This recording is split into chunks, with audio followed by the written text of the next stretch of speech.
શું તમારું દિલ તૂટી ગયું છે? એ વ્યક્તિ હવે તમારી લાઈફમાં નથી, પણ તેની યાદો, તેની વાતો અને એના વચનો તમારા મગજમાંથી ડિલીટ નથી થતા. એક યુવક મારી પાસે આવીને કહે છે કે સાહેબ, 5 વર્ષનું રિલેશન હમણાં બ્રેકઅપ થઈ ગયું. એ કહે છે કે ડૉક્ટર, હું આંખ બંધ કરું અને એની સાથે વિતાવેલી નાની નાની ક્ષણો મને સતત યાદ આવે છે અને ઊંઘ અને ભૂખ મારી હરામ થઈ ગઈ છે. અને બીજા સાથે રિલેશનમાં એ છોકરી છે એવું કલ્પના માત્રથી હું ધ્રુજી ઉઠું છું.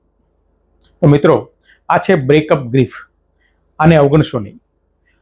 બ્રેકઅપ એ માત્ર એક રિલેશનશિપનો એન્ડ નથી, પણ સાયકોલોજીકલી પણ તમને એ હચમચાવી નાખે છે. તમને એનાથી લો મૂડ આવે, એન્ઝાયટી થાય, સેલ્ફ ડાઉટ થાય, ગિલ્ટ ફિલિંગ થાય, સતત અપરાધ ભાવની લાગણી થાય, ક્યારેક સુસાઇડલ થોટ પણ આવે. એનાથી બચવા માટે શું કરાય? તમારી લાગણીઓને વ્યક્ત કરો. એક જર્નલ જેવું બનાવીને તમારા જે વિચારો તમને આવે છે, પ્રોબ્લેમ થાય છે, એને નોટ ડાઉન કરો. એક્સરસાઇઝ, મેડિટેશન, ધ્યાન કરો. અને વધારે તકલીફ લાગે તો સાયકિયાટ્રિસ્ટનો સંપર્ક કરો.